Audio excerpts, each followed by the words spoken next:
Good evening, good evening, good evening. A very good evening to all. क्या हाल है भैया आप लोगों के? बढ़िया, फर्स्ट क्लास, शानदार जानदार, एकदम झकास।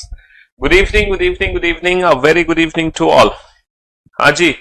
तो भैया हम लोग पढ़ रहे हैं एनालिटिकल रीजनिंग, और एनालिटिकल रीजनिंग में अजम्पशन कर लिया, कंक्लूजन कर लिया, इन्फरेंस कर लिया, आर्गुमेंट कर लिया, कॉज एंड इफेक्ट कर लिया, कोर्स ऑफ एक्शन कर लिया, है ना? तो फाइनली आज जो हम टॉपिक करना जा रहे हैं, that is assertion, reason and assertion, या असर्शन एंड रीजन आप कह सकते हो। अच्छा, ये जो असर्शन एंड रीजन है ना, ये कॉज एंड इफेक्ट चैप्टर से अलग है। कॉज एंड इफेक्ट जो चैप्टर था, कॉज एंड इफेक्ट जो चैप्टर था वो डिफरेंट चैप्टर था। असर्शन एंड रीजन जो चैप्टर है वो अलग चैप्टर है। ये है अभिकथन और कारण। बेसिकली यहाँ पे ना दो स्टेटमेंट दिए जाएंगे, है ना? जैसे कॉज एंड इफेक्ट में दो स्टेटमेंट होते थे और हमें कारण और परिणाम पहचानना होता था, लेकिन यहाँ पे दो कथन दिए जाएंगे। यहाँ पर भी सेम सिचुएशन है। पहले तो हमें देखना है कि दोनों कथन सत्य हैं कि असत्य हैं, है ना? फिर हमें कारण परिणाम पहचानना है। अच्छा, ये जो क्वेश्चंस हैं ये कंप्लीटली हमारी साइंस की नॉलेज पर बेस्ड है। साइंस या फिर जीके जीएस, है ना? ये जो क्वेश्चंस है ये कंप्लीटली हमारी साइंस और जीके जीएस पर बेस्ड है। साइंस और जीके जीएस पर बेस्ड क्वेश्चंस है, और बड़े ही इंटरेस्टिंग क्वेश्चंस है। बहुत इंटरेस्टिंग क्वेश्चन है क्योंकि इसमें साइंस की यूज होती है, मेथड। तो मजा आएगा इन क्वेश्चंस को बनाने में। चलो पढ़ो जरा, इस क्वेश्चन को बनाने की कोशिश करो। हम्म।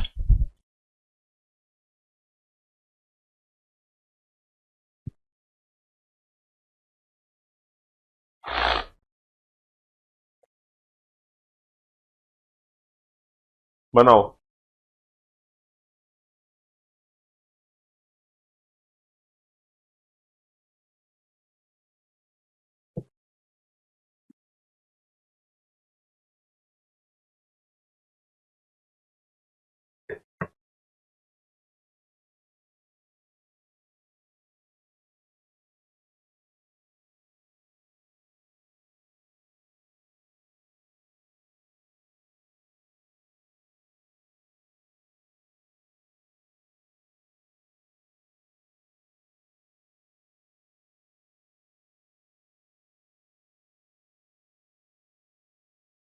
बेटा बहुत ही इंटरेस्टिंग क्वेश्चन है। एक अल्टीमेट लेवल का मजा आएगा जब आप इस क्वेश्चन को बनाओगे। एक अल्टीमेट लेवल का मजा आएगा जब आप इस क्वेश्चन को बना रहे होगे।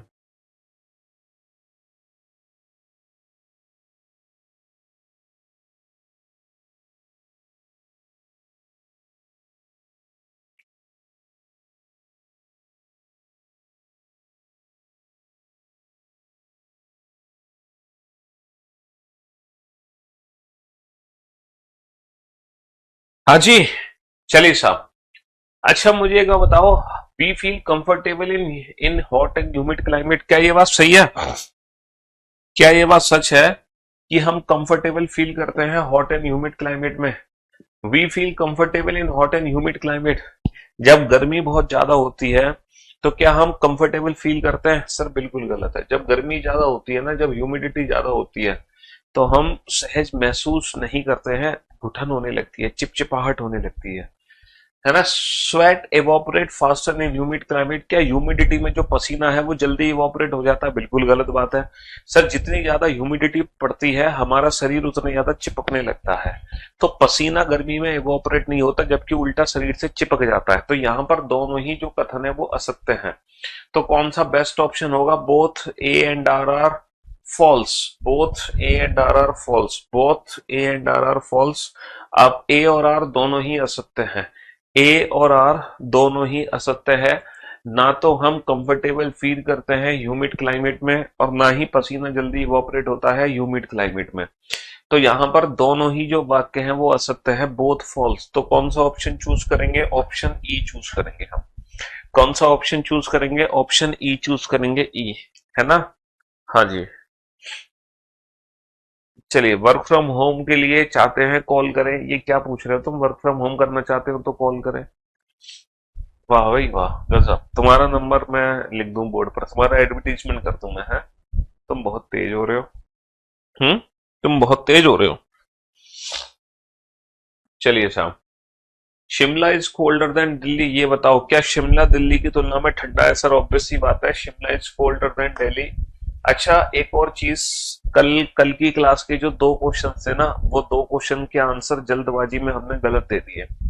कल की क्लास के दो क्वेश्चन थे, उनके आंसर मैंने जल्दबाजी में गलत दे दिए हैं, लेकिन जो मैंने पीडीएफ अपलोड करी है ना क्लास पीएनजी, उस क्लास पीएनजी में आंसर ठीक कर दिया मैंने क्लास पीएनजी में आंसर ठीक कर दिया। मैं बता देता हूं कल की क्लास में कौन से ऐसे दो क्वेश्चन थे जिनके आंसर मैंने गलत दे दिए थे, बट क्लास पीएनजी में वो आंसर्स मैंने सही कर दिए थे।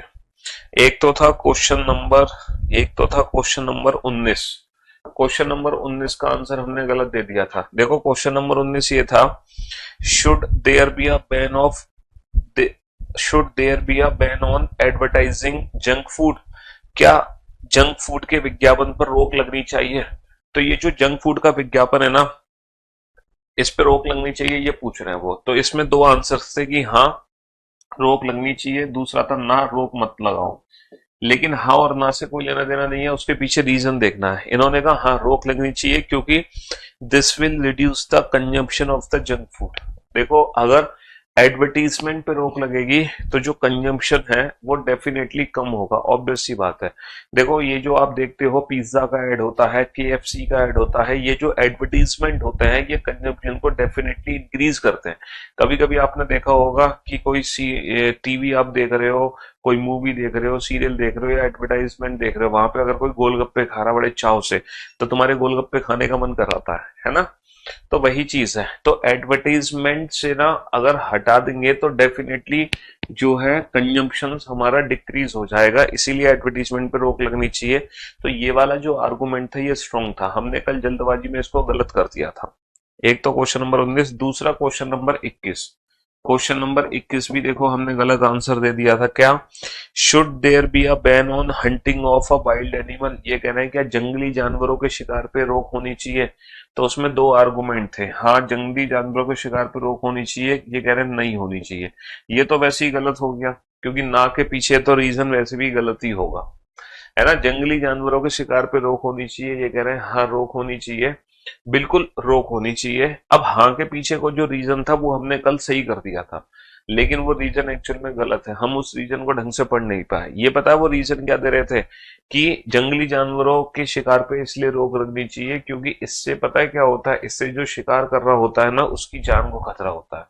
देखो इसका मतलब ये है कि तुम पालतू जानवर का शिकार कर सकते हो, देखो तुम्हारी जान को खतरा है, इससे हमें कोई लेना देना नहीं है। लेना देना है कि जंगली जानवर, भैया तुम जानवर को भी तो हत्या कर रहे हो, तुम पशु हत्या कर रहे हो। तो इसीलिए इसके पीछे का जो रीजन था ना वो बेसिकली इन्होंने जो रीजन दिया है वो कमजोर दिया है। इन्होंने कहा कि तुम्हारी जान को खतरा है इसलिए तुम जंगली जानवर का शिकार मत करो, इसका मतलब तो ये कहना चाह रहे हैं तुम पालतू जानवर का शिकार कर लो। तो इसीलिए क्वेश्चन नंबर 21 में, है ना, ये हमने कल सही कर दिया था, बेसिकली ये गलत है, और ये कल हमने गलत किया था, बेसिकली ये रीजन सही है। तो क्वेश्चन नंबर 19 और क्वेश्चन नंबर 21 ये दोनों के आंसर्स में कल के क्वेश्चंस में करेक्शन है, तो आप लोग एक बार कर लेना। हाँ, शिमला दिल्ली की तुलना में ठंडा है, सर ये बात बिल्कुल सच है कि शिमला जो है वो दिल्ली की तुलना में ठंडा है। Shimla is at higher altitude as compare to Delhi, सही बात है बेटा, शिमला जो है पहाड़ों पर है, और पहाड़ों पर है, जो चीज पहाड़ों पर है तो वैसे भी वो ऊंची, भाई जितने पहाड़ों पर हम जाएंगे हम ऊंचाई पे चले जाएंगे, तो शिमला जो है दिल्ली की तुलना में ऊंचा भी है, बिल्कुल सही बात है। दोनों बात सत्य हैं। अगर दोनों सत्य हैं तो कौन सा ऑप्शन चूज करें? ये तीन ऑप्शन तो हटा दो, अगर दोनों सत्य हैं तो कौन सा ऑप्शन चूज करें? Both A and R are true, both A and R are true, but R is not the correct explanation of A, ये गलत है। पता है यहां पर बिल्कुल सही है कि जो दिल्ली की तुलना में जो शिमला है वो अधिक ठंडा है, उसके पीछे का जो कारण है वो बेसिकली यही है कि शिमला अधिक ऊंचाई पर है। देखो जितना ऊंचाई पर हम समुद्र तल से जितना ऊपर हम उठते चले जाएंगे हमें उतनी ही ठंडक महसूस होगी। हम समुद्र तल से, पृथ्वी सतह से जितना ऊपर जाएंगे बेटा ठंडक उतनी होती चली जाएगी। क्यों होती चली जाएगी? उसका कारण आप लोग जानते ही हैं सर, उसका कारण बहुत सिंपल सा कारण है। उसका बहुत सिंपल सा कारण है, जो सनलाइट पड़ती है हमारी, है ना, वो डायरेक्ट अर्थ सरफेस पे पड़ती है हमारी, अब वो रिफ्लेक्ट होके वापस चली जाती है, समझ रहे हो? तो जितनी ज्यादा हीट होती है एनवायरनमेंट की वजह से वो इस स्तर पे हीट होती है। तो जितना हम समुद्र स्थल से ऊपर उठते चले जाएंगे उतनी गर्मी हमें कम महसूस होगी, उतनी ठंडक बढ़ती चली जाएगी। तो जो भी शहर बेटा जितनी अधिक ऊंचाई पर है वो हमेशा ठंडे मिलेंगे दूसरों के कंपैरिजन में। तो शिमला अधिक ठंडा इसलिए ही है क्योंकि वो दिल्ली से अधिक ऊंचाई पे बसा हुआ है, तो वहां ठंडक ज्यादा है ना। हम्म। हम्म। बेटा ऐसे में किसी का फोन नंबर नहीं लिख सकता भाई, तुम कौन हो क्या नहीं हो। मैं ऐसे कैसे फोन नंबर लिख दूं, हद कर रहा, बिल्कुल ब्लॉक कर दूंगा। अब अगली बार कमेंट किया था तुमने।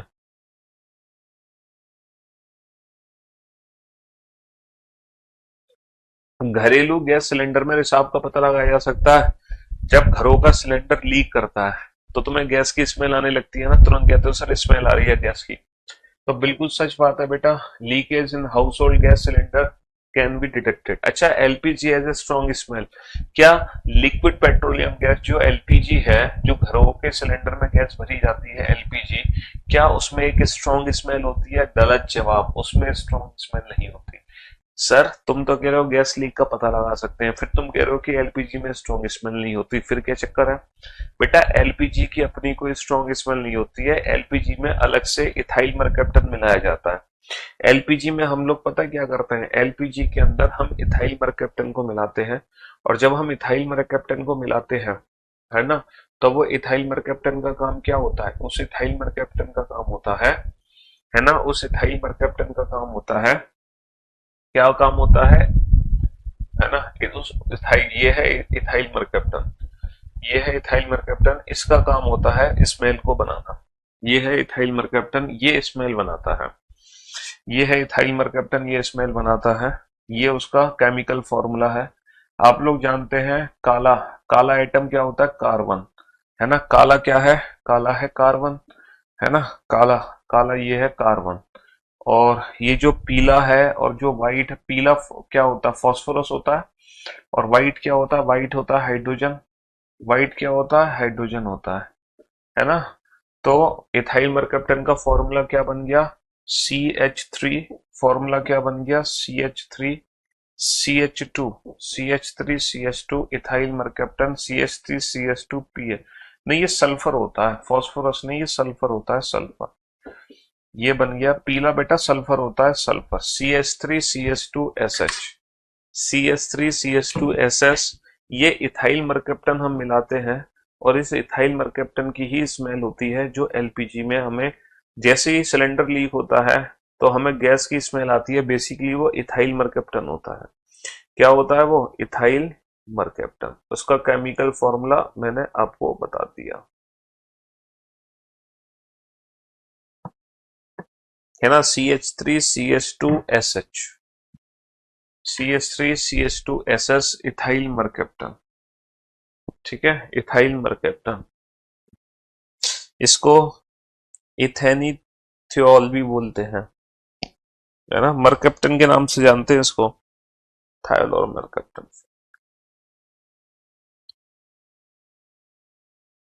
और इस फॉर्मूले को हम दूसरे तरीके से क्या लिख सकते हैं? C2H6, 3 और 2 5 और 1 6, C2H6S, C2H6S। इसीलिए इस क्वेश्चन का आंसर क्या होगा? A is true but R is false. A is true but R is false, है ना।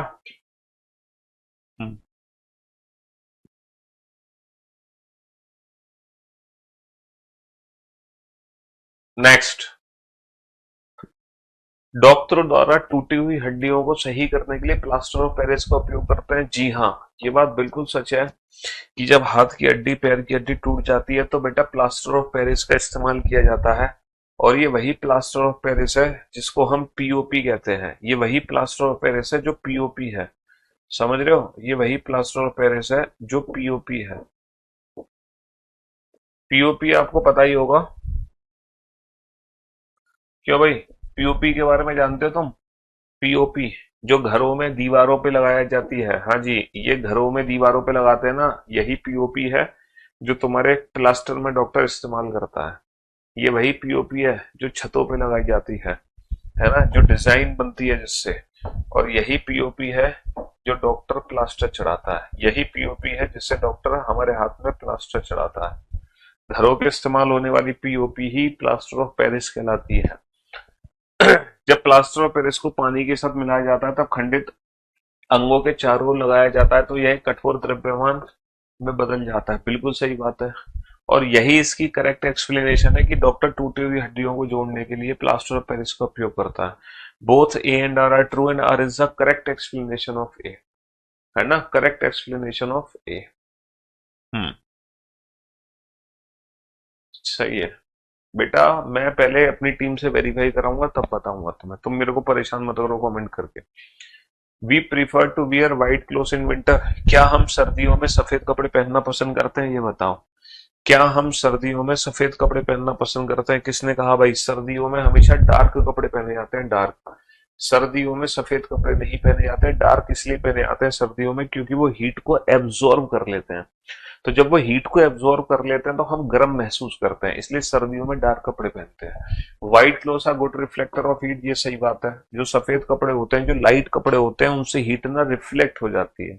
इसलिए गर्मियों में अगर हल्के कपड़े पहनोगे लाइट कलर के तो तुम्हें गर्मी कम लगेगी क्योंकि जो हीट है वो दूर जाएगी, तुम्हारे अंदर नहीं घुसेगी।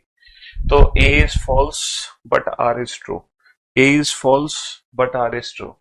बेकिंग सोडा पेट में एसिडिटी करता है, ये बताओ। आज आप लोगों का एक बहुत बड़ा मिसकंसेप्शन मैं दूर करूंगा।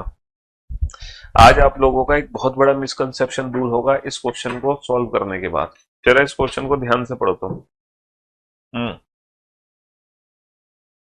फिर आप लोगों का वो मिसकंसेप्शन मैं दूर करूंगा। ध्यान से पढ़ो इस क्वेश्चन को। बेहद ध्यान से पढ़ो, बेहद। बेकिंग सोडा पेट में एसिडिटी करता है बेटा। एसिड क्या होता है सर? एसिड और बेस दो चीजें होती हैं, एसिड और बेस, है ना। एसिडिक और एल्कलाइन। एसिडिक और एल्कलाइन। एसिड जिसका पीएच जो वैल्यू है, जिनकी पीएच वैल्यू 7 से कम होती है आई थिंक वो सब एसिडिक होते हैं, और जिनकी पीएच वैल्यू 7 से ज्यादा होती है वो सब एल्कलाइन होते हैं। तो सोडा क्या है? सोडा पेट में एसिडिटी पैदा करता है? बिल्कुल गलत बात है। पता है क्यों? सोडा जो है एल्कलाइन है, वो एसिडिटी पैदा नहीं करता, एसिडिटी को खत्म करता है। देखो आपके जब भी आपको गैस की प्रॉब्लम हो, जब भी आपको गैस की दिक्कत हो, आपको लग रहा है कि गैस बनी है, ज्यादातर हर घर में गैस की प्रॉब्लम रहती है, तो जनरली लोग क्या करते हैं, गैस की प्रॉब्लम में नींबू पानी पी लेते हैं। लेकिन फॉर योर काइंड इंफॉर्मेशन बेटा, आज के बाद गलती से भी नींबू पानी मत पीना। पता है क्या है? जो नींबू है, लेमन, लेमन हमारा एसिड होता है। लेमन क्या है? लेमन हमारा होता है एसिड। अगर तुम्हारे पेट में एसिड की मात्रा बढ़ रही है और तुम नींबू पानी पी लेते हो तो बेटा पेट में एसिड की मात्रा और बढ़ जाती है, तो वो चीज सही होने की जगह बिगड़ जाती है। तो अपना मिसकंसेप्शन दूर करो। कभी भी गैस की प्रॉब्लम होने पर आप लेमन जूस या लेमन वाटर नहीं पियोगे। हमेशा जब भी पेट में गैस की प्रॉब्लम होगी हम क्या पियेंगे? सोडा। हमेशा सोडा। इनो क्यों पीते हैं? इनो क्यों पीते हैं? इनो क्या है? इनो बेटा सोडा है। इनो क्या है? इनो क्या है? सोडा। इनो सोडा है। तो इनो हमारी गैस की प्रॉब्लम को दूर करता है क्योंकि ये एसिड को खत्म करता है। तो एसिड को खत्म करने का काम लेमन पानी नहीं, लेमन वाटर नहीं करता, नींबू पानी नहीं करता, हमेशा क्या करता है? सोडा करता है। अच्छा फिर सर नींबू पानी कब पिया जाता है? नींबू पानी कब पीते हैं? सर नींबू पानी तब पीते हैं जब हम खाना ना बहुत ज्यादा हैवी खा लें और यहां तक पेट भर ले। कहते हैं ना हमारा पेट यहां तक भर गया और हमें लग रहा है कि खाना हमारा डाइजेस्ट नहीं हो पा रहा, खाना एज इट इज पेट में रखा हुआ है, तो उस खाने को डाइजेस्ट करने के लिए लेमन पानी पीते हैं, लेमन वाटर। अगर आपको खाना पचाना है जो पच नहीं पा रहा है, डाइजेस्ट करने के लिए हम लेमन वाटर पीते हैं। लेकिन अगर गैस की प्रॉब्लम हो रही है उसके लिए हम क्या पीते हैं? सोडा पीते हैं। हमेशा याद रखना, है ना, हमेशा याद रखना। बेकिंग सोडा इज एल्कलाइन, बिल्कुल सच बात है, बेकिंग सोडा इज एल्कलाइन।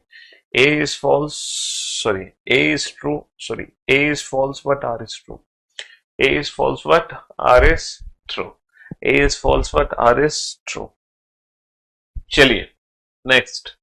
जब आम नमक को खुला रखा जाता है तो यह हवा से पानी को अवशोषित करता है। देखो आप लोगों ने देखा होगा, जैसे ही बारिश होती है नहीं, जैसे ही बारिश होती है, बारिश वगैरह होती है तो हमारा जो नमक है वो उसमें सीलन आ जाती है, नमक में सीलन आ जाती है ना, जो हमारा नमक है वो सील जाता है। तो बिल्कुल सही बात है, when common salt is kept open it absorb moisture from the air, बिल्कुल सच बात है। इसीलिए आप लोगों को पता है, आप लोगों ने देखा होगा, अगर आप मुंबई घूमने गए हो या गोवा घूमने गए हो या किसी भी कोस्टल एरिया में घूमने गए हो, तो वहां पे अगर आप रेस्टोरेंट में खाना खाते हैं, छोटे ढाबे पर खाना खाते हैं, बड़े होटल्स की बात नहीं कर रहा मैं, तो वहां पर आप लोगों ने देखा होगा नमक की डिब्बी के अंदर कुछ चीज डली रहती है, ताकि जो नमक है उसमें सीलन ना आ जाए, मॉइस्चर ना आ जाए। क्योंकि जो कोस्टल एरिया के किनारे शहर है, वहां पे जो नमक है वो जल्दी सीलन आएगी उसमें, क्योंकि वो मॉइस्चर है, वहां पे ह्यूमिडिटी ज्यादा होती है।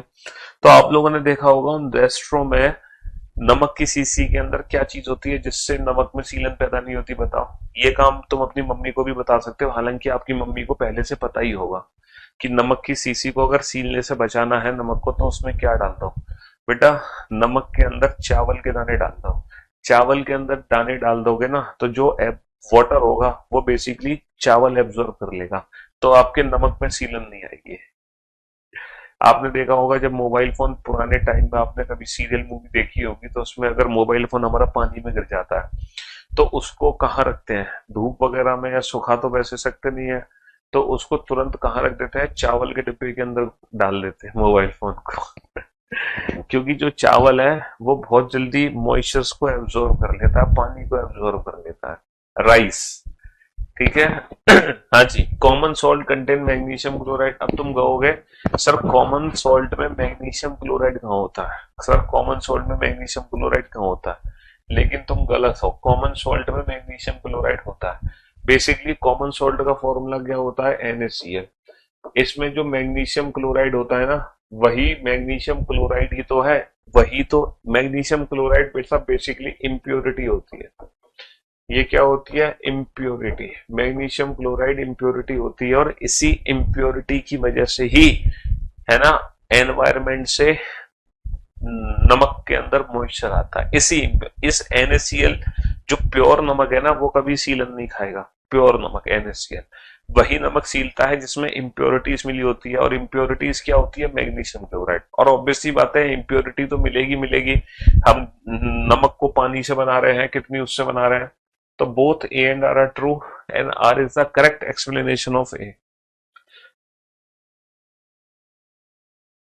आप लोगों को साइंस की नॉलेज भी मिलेगी, आज आप लोगों को साइंस की नॉलेज भी मिलेगी। साइंस पढ़ रहे हो ना, ऐसा लग ही नहीं रहा होगा कि सर आप रीजनिंग पढ़ा रहे हो, ऐसा लग रहा होगा सर आप तो साइंस पढ़ा रहे हो हमें, है। जब कोई शरीर पूरी तरह या आंशिक रूप से पानी में डूबा जाता है तो उसके वजन में कमी लगती है। बिल्कुल सच बात है कि जब भी हम किसी बॉडी को पानी के अंदर डिप करते हैं तो वो हमें हल्की लगती है। हल्की लगती है ना, पता है क्यों लगती है हल्की, क्योंकि जितना हम उसको डिप करते हैं उतने ही फोर्स के साथ पानी उसको बाहर निकालने की कोशिश करता है बॉडी को, है ना, है ना। जितना हम उसको डिप करेंगे बॉडी को, है ना, पानी के अंदर, पानी बैक फोर्स लगाता है उस बॉडी को बाहर निकालने के लिए, बैक फोर्स लगाता है ना। आर्किमिडीज प्रिंसिपल होता है ये, ना कि ये the decrease in weight is due to the high density of distillation, इससे कोई लेना देना नहीं है। This is called Archimedes principle, जिसकी वजह से ऐसा होता है। A is true but R is false, A is true but R is false, A is true but R is false. चलिए साहब, सेफ्टी फ्यूज। आप लोगों ने घरों में कभी फ्यूज देखा है, देखे तो होंगे आप लोगों ने फ्यूज, सेफ्टी फ्यूज देखे होंगे, हैं। देखो ये हमारे सेफ्टी फ्यूज होते हैं जो आप लोगों ने घरों में देखे होंगे, ये होते हैं ना सेफ्टी फ्यूज। ये कटआउट, ये जब लगाते हैं पहले, जैसे ही मान लो लाइट वोल्टेज ज्यादा आ जाते हैं तो ये वायर जल जाता है ना। हाँ, ये सेफ्टी फ्यूज होते हैं, ये वायर जल जाता है, उड़ जाता है, फ्यूज उड़ जाता है, कहते थे ना फ्यूज उड़ गया। हालांकि आजकल तो इनको रिप्लेस कर दिया है MCB ने, आजकल तो MCB का यूज होता है। किसका यूज होता है, MCB डाउन हो जाती है तुरंत, घर की MCB डाउन हो जाती है ना। हाँ जी, कल तो हमारी MCB डाउन हो जाती है। सेफ्टी फ्यूज उच्च गलनांक वाले तत्व का बना होता है, गलत। Safety fuse are made of elements with high melting point, नहीं। सेफ्टी फ्यूज जिस वायर से बनता है ना, इस वायर का जो मेल्टिंग पॉइंट होता है वो बहुत ही लो मेल्टिंग पॉइंट होता है, बहुत ही लो मेल्टिंग पॉइंट होता है। और लो मेल्टिंग पॉइंट इसलिए होता है क्योंकि थोड़ी सी भी एक्सेस अगर हीट चली गई तो ये मेल्ट हो जाएगा और हमारा जो लाइट का कनेक्शन है वो बंद हो जाएगा। इसीलिए ये लो मेल्टिंग पॉइंट के बनाए जाते हैं, ना कि हाई मेल्टिंग पॉइंट के। Safety protect against damage cause by the excess electric current, सही बात है बेटा, जो एक्सेसिव इलेक्ट्रिक करंट आ रही है उससे ये हमें बचाता है। Both A is false but R is true, A is false but R is true, A is false but R is true. हाँ जी, तो आज साइंस पढ़ के आपको कैसा लग रहा है मुझसे, हैं? बस टीचर ऑफ रीजनिंग इंडिया। हाँ जी, एक गर्म उष्ण दिवस में भी खुले तालाब का पानी ठंडा होता है। आप लोगों ने देखा होगा, वैसे भी आप भैंस हो बेटा, गई भैंस पानी में, आपने देखा होगा गर्मियों में भैंस तालाब में पड़ी रहती है। गर्मियों में भैंसें जो है तालाब में क्यों पड़ी रहती हैं सर? गर्मियों में भैंसें तालाब में इसलिए पड़ी रहती हैं क्योंकि तालाब का पानी वास्तव में ठंडा रहता है गर्मियों में। तालाब का जो पानी होता है वो बहुत ठंडा रहता है गर्मियों में, है ना। when heated water vaporize when heated water vaporize and the heat energy is converted into latent heat। ये बिल्कुल सही बात है। देखो, हमारा सॉलिड है, सॉलिड से बनता है लिक्विड और लिक्विड के बाद बनती है गैस। हमारे तीन स्टेट होती है बेटा, है ना, तीन स्टेट होती है ना, सॉलिड, लिक्विड और गैस।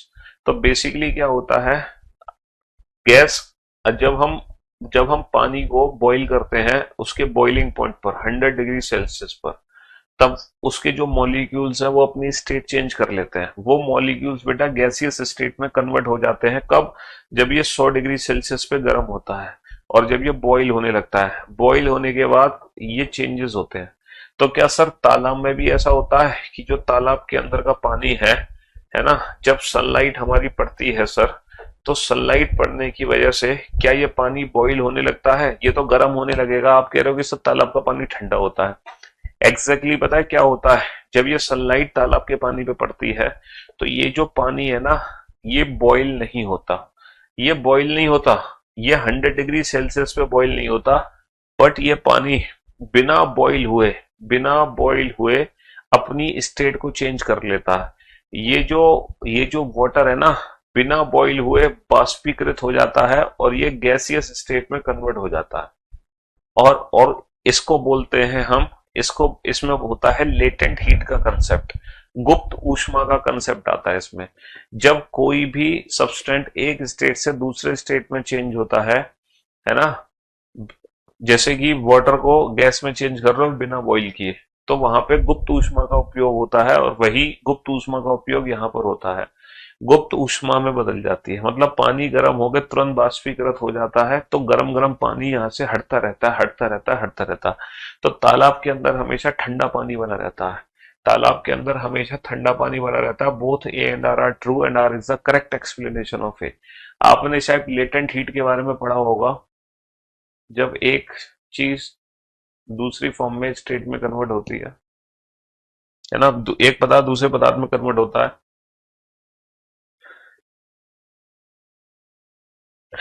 सर आप रीजनिंग कहाँ से पढ़े हैं? सारे टीचर से अलग पढ़ाते हैं, मजा आ जाता है सर। बिहार में आपका पूरा नाम चल रहा है। देखो, हम सभी राज्यों के बच्चों को बहुत प्यार करते हैं, हालांकि बिहार वाले बच्चे तो बेहद प्यार करते हैं हमसे। यूपी के भी बच्चे करते हैं, ऐसी बात नहीं है, हरियाणा वाले भी हैं, राजस्थान वाले भी हैं, है ना। हाँ जी, बहुत अच्छा लगता है, बहुत प्यार मिला था, बहुत प्यार।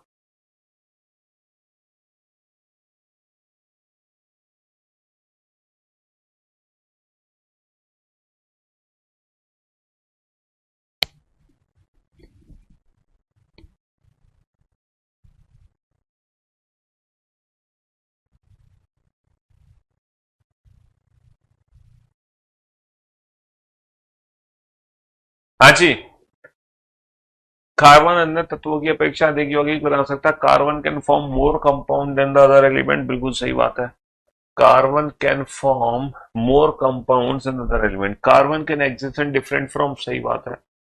कार्बन जो है, देखो आपको पता है कोयले से लेके हीरे तक सब कार्बन ही कार्बन है।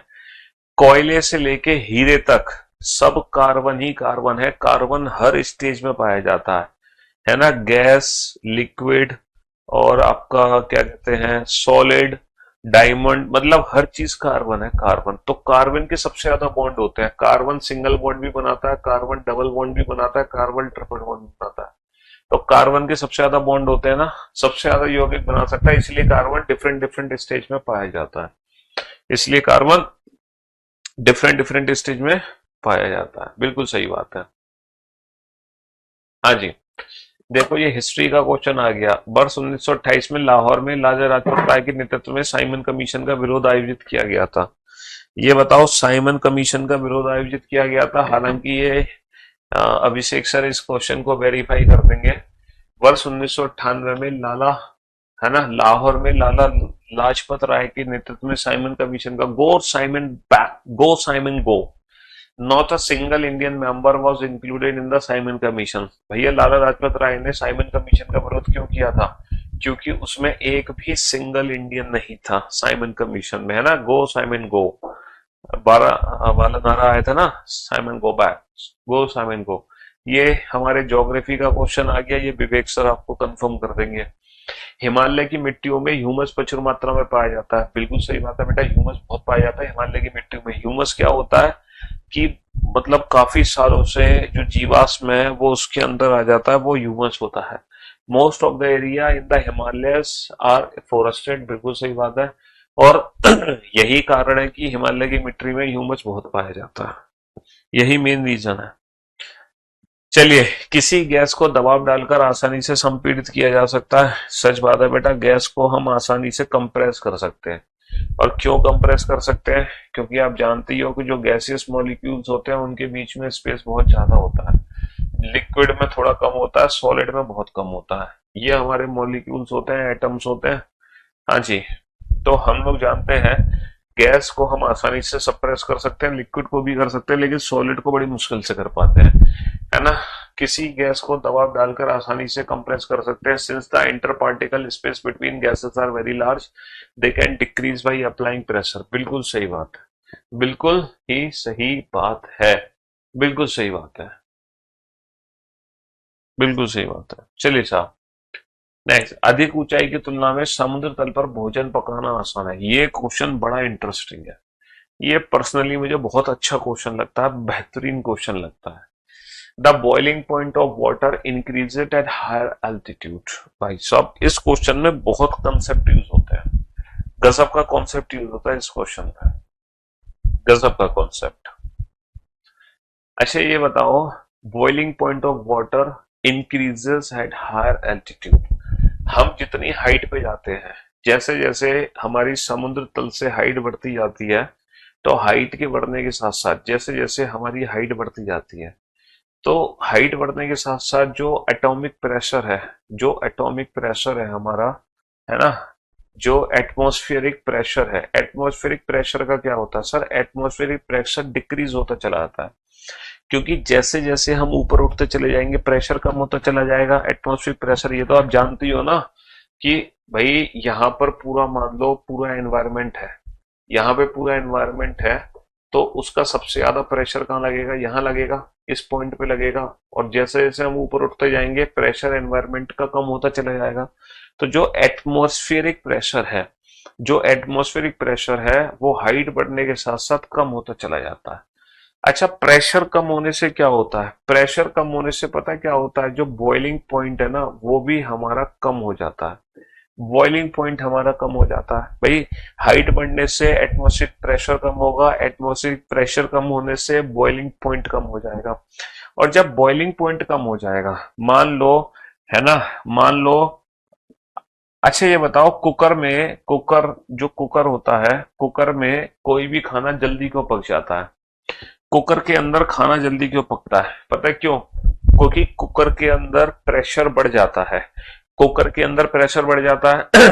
और कुकर के अंदर प्रेशर बढ़ने से ना, कुकर के अंदर प्रेशर बढ़ने से ना बॉइलिंग पॉइंट भी बढ़ जाता है। यानी कि जो पानी 100 डिग्री सेल्सियस में उबलना था वो 120 डिग्री सेल्सियस में बॉईल होता है। अब आप बताओ, एक दो दो दो पतीले हैं, इनके अंदर पानी भरा हुआ है, इनके अंदर पानी भरा हुआ है, नीचे से आग लगी हुई है, नीचे से आग लगी हुई है, ठीक है जी। अच्छा, ये जो पानी बॉईल हो रहा है ये 80 डिग्री सेल्सियस पे बॉईल हो रहा है, बाष्पीकृत हो रहा है, और ये जो पानी बॉईल हो रहा है ये 180 डिग्री सेल्सियस पे बाष्पीकृत हो रही है। तो मैं इन दोनों के अंदर आलू डालता हूं, तो बेटा आलू जल्दी कहां पकेगा, 80 डिग्री सेल्सियस वाले में या 120 डिग्री सेल्सियस वाले में? सर ऑब्वियस सी बात है, आलू जल्दी पकेगा जो पानी ज्यादा गर्म है। पानी ज्यादा गर्म कौन सा है? ये, क्योंकि इसका जो टेम्परेचर है वो 120 डिग्री है, इसका टेम्परेचर 80 डिग्री है। तो जिस पानी का बॉइलिंग पॉइंट ज्यादा होगा उसके अंदर सब्जी जल्दी पकेगी। और प्रेशर कुकर में क्या होता है, प्रेशर बढ़ जाता है, प्रेशर बढ़ने से बॉइलिंग पॉइंट बढ़ जाता है, बॉइलिंग पॉइंट बढ़ने से खानी जल्दी पकता है। तो जितना हम समुद्र तल की ऊंचाई पे जाते हैं प्रेशर घटता जाता है, बॉइलिंग पॉइंट घटता जाता है, इसीलिए खाना देरी से पकता है। तो पहाड़ों पर जो मैगी है वो 2 मिनट में नहीं बनती है, पहाड़ों पर मैगी बनती है 20 मिनट में, क्योंकि पहाड़ों पे एटमॉस्फेरिक प्रेशर कम होता है, जिसकी वजह से बॉइलिंग पॉइंट कम हो जाता है, पानी जल्दी बॉइल हो जाता है, जिसकी वजह से खाना देरी से पकता है ना। तो अधिक ऊंचाई की तुलना में समुद्र तल पर भोजन पचाना आसान है, तो समुद्र तल पर भोजन जल्दी पकेगा, ठीक है। अधिक ऊंचाई पर पानी का क्वथनांक बढ़ जाता है, the boiling point of water increases at high altitude ना, बॉइलिंग पॉइंट जो है डिक्रीज होता है हाई एल्टीट्यूड पर, बॉइलिंग पॉइंट जो है डिक्रीज होता है हाई एल्टीट्यूड पर। साइंस पढ़ने में मजा आ रहा है कि नहीं आ रहा है ये बता दो, है? साइंस पढ़ने में मजा आ रहा है आपको? चलिए, जब कोई ठोस पिघलता है तो उसका तापमान समान रहता है। When a solid melts, its temperature remains the same। सही बात है, जब बर्फ बेटा लिक्विड में कन्वर्ट होगी ना तो वो 0 डिग्री सेल्सियस की 0 डिग्री सेल्सियस में ही कन्वर्ट होगी। उस समय बिना अगर हीट दिए तुम कन्वर्जन कर रहे हो तो वो सेम टेम्परेचर ही रहता है, द हीट गेट्स यूज्ड। लेकिन अब जो तुम कह रहे हो सर हीट गर्म, बर्फ गर्म करने पर पानी बन रही है, तो सर वो गर्म तो हो रही है, वो जो तुम हीट दे रहे हो ना वो हीट उसके उसकी स्टेट को चेंज करने में खप जाती है, समझ रहे हो? हाँ जी, ऊष्मा का उपयोग जो है वो कणों के बीच आकर्षण बल पर काबू पाकर अवस्था बदलने में चला जाता है। बिल्कुल सच बात है, बिल्कुल सच बात है। चलिए साहब, पानी का क्वथनांक 100 डिग्री सेल्सियस है, the boiling point water is 100 degree Celsius, the boiling point of water increases at high altitude. तो अधिक ऊंचाई पर जाने पर पानी का क्वथनांक बढ़ता नहीं है, पानी का क्वथनांक घट जाता है। अभी मैंने समझाया था, जैसे जैसे है, जैसे जैसे हम अधिक ऊंचाई पर जाएंगे, जितने हम अधिक ऊंचाई पर जाएंगे उतना टेम्परेचर बॉइलिंग पॉइंट क्या होगा, डिक्रीज होता चला जाएगा, इंक्रीज नहीं होगा। किसी ठोस का सीधे गैस में परिवर्तन ऊर्ध्वपातन कहलाता है। The conversion of a solid directly into a gas is known as sublimation. अगर बेटा सॉलिड सीधा गैस में कन्वर्ट हो रहा है बिना लिक्विड फॉर्म में कन्वर्ट हुए, देखो प्रोसेस क्या होता है, सॉलिड कन्वर्ट होना चाहिए लिक्विड में, लिक्विड गैस में, लेकिन अगर कोई सॉलिड सीधा गैस में कन्वर्ट हो रहा है तो वो सब्लिमेशन कहलाता है। सब्लिमेशन तुमने देखा होगा, ये यहां पर देखा होगा तुमने, सब्लिमेशन तुमने देखा होगा यहां पर, उसका एग्जांपल है ड्राई आइस। ये जो ड्राई आइस है ये सीधा सॉलिड से गैस में कन्वर्ट होती है, ये जो ड्राई आइस है ये सीधा सॉलिड से किस में कन्वर्ट होती है, गैस में कन्वर्ट होती है, गैस में, बिना लिक्विड चेंज किए। तो ये सब्लिमेशन के थ्रू होता है। Naphthalene doesn't leave residue when kept open for some time. कुछ देर तक खुला रखने पर रेसिड्यू अवशेष नहीं होता। बिल्कुल सही बात है, बिल्कुल सही बात है।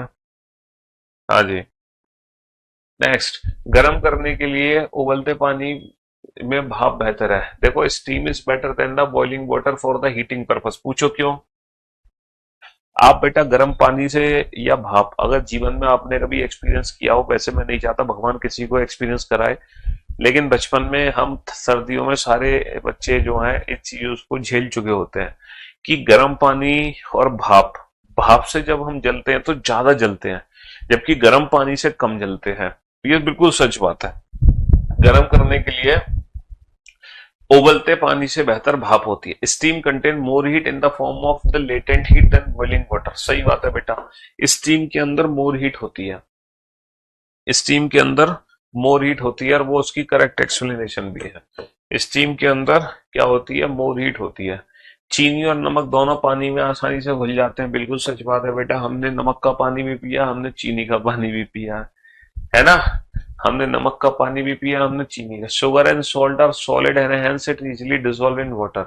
सही बात है बेटा, शुगर, चीनी और नमक ठोस होते हैं इसलिए पानी में आसानी से घुल जाते हैं, बिल्कुल गलत बात है। चीनी और नमक ठोस होते हैं इसलिए पानी में आसानी से घुल जाते हैं।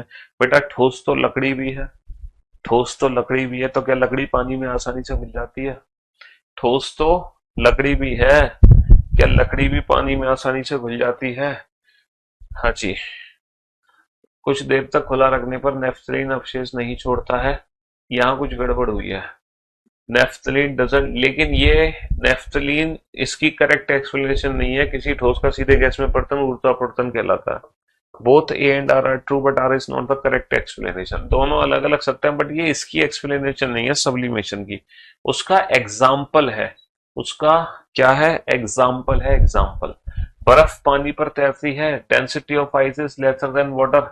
दुनिया जानती है कि जो बर्फ है वो पानी में तैरने लगती है। भाई ऑब्वियस सी बात है, तुमने देखा होगा जब नदियों में ऊपर बर्फ, बर्फ हमेशा ऊपर जमती है, नीचे पानी पानी रहता है। बर्फ हमेशा ऊपर जमती है, नीचे पानी पानी रहता है ना। रोटी बनाते टाइम पता चलता है, जब रोटी की जब भाप निकलती है ना हाथ में, तो कितनी तेज जलन होती है ना। Density of ice is lesser than water. देखो जिसकी डेंसिटी पानी से कम होगी वो चीज पानी में तैरेगी। जिसकी डेंसिटी पानी से, है ना। आज फर्स्ट टाइम लाइव आया हूँ, आपको थैंक यू कह रहे सर जी, आपके आशीर्वाद से 20 दिन में रीजनिंग का सिलेबस कंप्लीट कर लिया, प्रैक्टिस चल गया। अरे वाह, बहुत बढ़िया, गजब। देखो जिसकी भी डेंसिटी पानी से कम होगी वो चीज पानी में तैरेगी।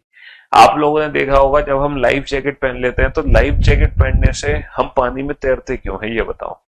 सर लाइफ जैकेट पहनने से क्या होता है कि हमारा वॉल्यूम बढ़ जाता है ना। लाइफ जैकेट पहनने से क्या होता है? वॉल्यूम, और वॉल्यूम और डेंसिटी इनवर्सली प्रोपोर्शनल है। वॉल्यूम और डेंसिटी दोनों इनवर्सली प्रोपोर्शनल है। तो जैसे ही हमारा वॉल्यूम बढ़ेगा डेंसिटी हमारी कम हो जाएगी, और डेंसिटी कम हो जाएगी तो हम पानी में तैरने लगेंगे। तो लाइफ जैकेट हमें कभी डूबने इसलिए नहीं देती क्योंकि वो हमारा वॉल्यूम बढ़ा देती है। वॉल्यूम बढ़ने से हमारी डेंसिटी कम हो जाती है, डेंसिटी कम होने से हम पानी में तैरने लगते हैं। आपने देखा होगा जब हम गहरी सांस खींचे, लंग्स में पूरे हवा भर लें हम, और फिर अगर हम पानी के अंदर कूदते हैं तो हम पानी में कभी डूब नहीं सकते। हम पानी में सिर्फ तभी डूबेंगे जब हमारे लंग्स से हवा निकल जाती है। क्यों? क्योंकि हवा निकलने से हमारे शरीर का वॉल्यूम कम हो गया, वॉल्यूम कम होने से डेंसिटी बढ़ गई, हम पानी में डूब जाएंगे। जब हम पूरी सांस भर लेते हैं अंदर, लंग्स में अगर हमारे एयर भरी हुई है तो हमारा वॉल्यूम बढ़ जाता है। वॉल्यूम बढ़ने से क्या होता है? डेंसिटी कम हो जाती है। डेंसिटी कम होने से क्या होता है? हम पानी में तैरने लगते हैं। तो ये पानी में तैरने का भी कंसेप्ट है, ये पानी में तैरने का भी कंसेप्ट है ना। हाँ जी। हमारे आसपास का पदार्थ तीन अलग अलग अवस्थाओं में पाया जाता है: ठोस, तरल, gas. The matter around us, these state arise due to the variation in the character of the particle of the matter. सही बात है बेटा, सही बात है, उनके अलग अलग मैटर है। ठोस कार्बन डाइऑक्साइड को सूखी बर्फ के रूप में जाना जाता है। अभी मैंने आपको दिखाई थी ना, वो सॉलिड CO2 थी। दबाव कम होने पर ठोस कार्बन डाइऑक्साइड तरल अवस्था में आए बिना वायुमंडल में सीधे गैस अवस्था में परिवर्तित हो जाती है। बिल्कुल सही बात है, ये भी सही बात है ना। ये भी सही बात है, बिल्कुल सही बात है। हाँ जी। बेहतर स्वास्थ्य सुविधाओं के बावजूद शहरी भारत ग्रामीण भारत की तुलना में बीमार है। बेहतर स्वास्थ्य सुविधाओं के बावजूद शहरी जो भारत है वो ग्रामीण भारत की तुलना में अधिक बीमार है। बिल्कुल सच बात है, क्योंकि पॉल्यूशन ही इतना है शहर में। शहरी जीवन बढ़ते प्रदूषण स्तर, अस्वच्छ कचरा डंपिंग, फास्ट फूड संस्कृति की समस्याओं का सामना कर रहा है। बिल्कुल सच बात है, यही कारण है, यही कारण है। हाल के दिनों में मोबाइल फोन की बिक्री कई गुना बढ़ गई है। बिल्कुल सच बात है। तुमने देखा होगा पहले जो मोबाइल फोन था वो पूरे घर में एक के पास होता था, है ना। पूरे घर में एक मोबाइल फोन होता था। फिर पापा मम्मी के पास मोबाइल फोन आया, फिर पापा मम्मी दादा के पास आया, अब तो पापा मम्मी दादा नाती पोता सबके पास अपना अपना फोन है। The craze of e commerce drive mobile sale. E commerce के प्रति दीवानगी मोबाइल की बिक्री बढ़ा रही है। सही बात है। अब ई कॉमर्स का डिजिटलाइजेशन इतना हो रहा है, तुम भी मोबाइल से तो पढ़ाई कर रहे हो, है। आजकल अधिक लोग फास्ट फूड का विकल्प चुनते हैं, ये तो सही बात है। तुम्हें जरा सा मिले चाट टिक्की खाना शुरू कर दो, तुम फास्ट फूड हमेशा सस्ता होता है। Fast food is always inexpensive. ये नहीं है कुछ भैया, ये हमेशा सस्ता नहीं होता ना फास्ट फूड। गोलगप्पे तुम खा लो, फिर हल्दीराम पे चले जाओ, हल्दीराम पे फास्ट फूड खा लो, तो फास्ट फूड हमेशा अच्छा होता है, ये क्या बात है, ये तो गलत बात है। तो this is all about assertion reason. थोड़ा सा मजा आया कि नहीं आया, ये बताओ, है? चलिए, thank you so much, love you guys, love you और गुड बाय। आज की सेवा बस यहीं तक।